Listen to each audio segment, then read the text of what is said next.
Skin Thief, a story written by lifeisstrangemetoo.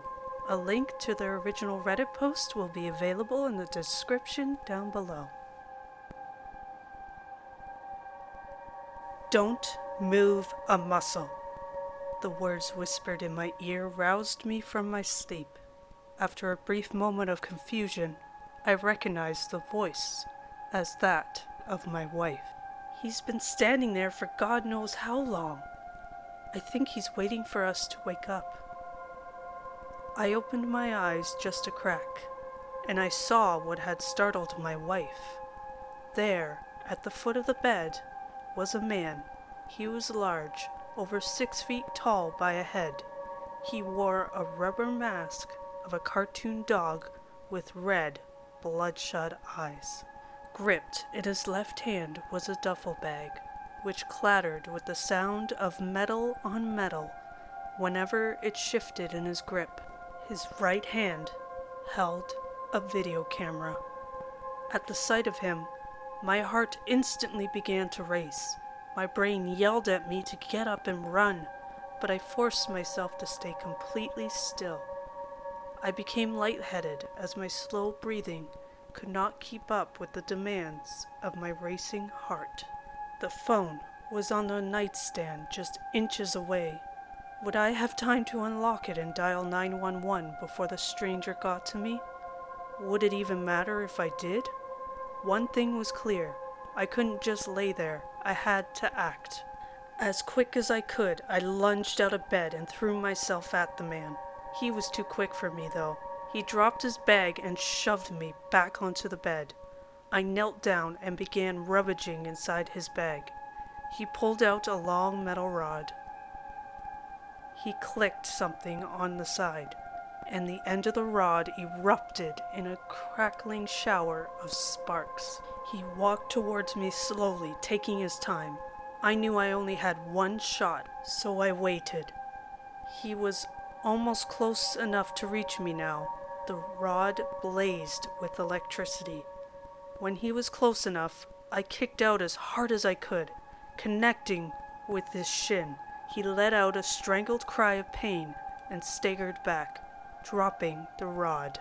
I snatched it up and fumbled for the switch. I couldn't find it. The man pushed himself to a knee. I felt a button, small and rubber. I pushed it in, and the end of the rod lit up. I jammed it into his stomach, and he fell back, convulsing. After a few seconds, he went still. I used the rod to push the mask up and reveal his face. "Boo!" he shouted. My heart jumped out of my chest for just a moment. It settled down only a little when I recognized him. It was my brother.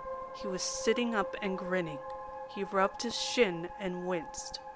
"Gotcha," he said. "What the hell is the matter with you?" I yelled. "You could have given me a heart attack." My brother shrugged.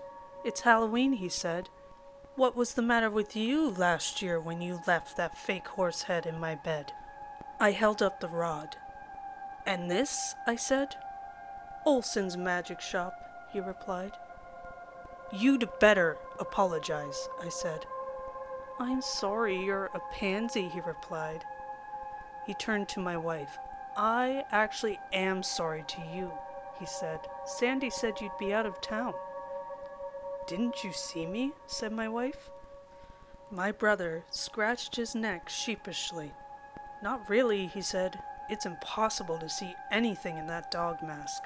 "Just get him out," I said. "We'll talk about this tomorrow. And leave your spare key." "Can I have the rod back?" "No." Feigning hurt, my brother left. I was still seeing red. I struggled to calm myself down enough to see to my wife. "Are you okay, honey?" I asked. She shook her head. "Can you get me a glass of water from downstairs?" she asked. I nodded.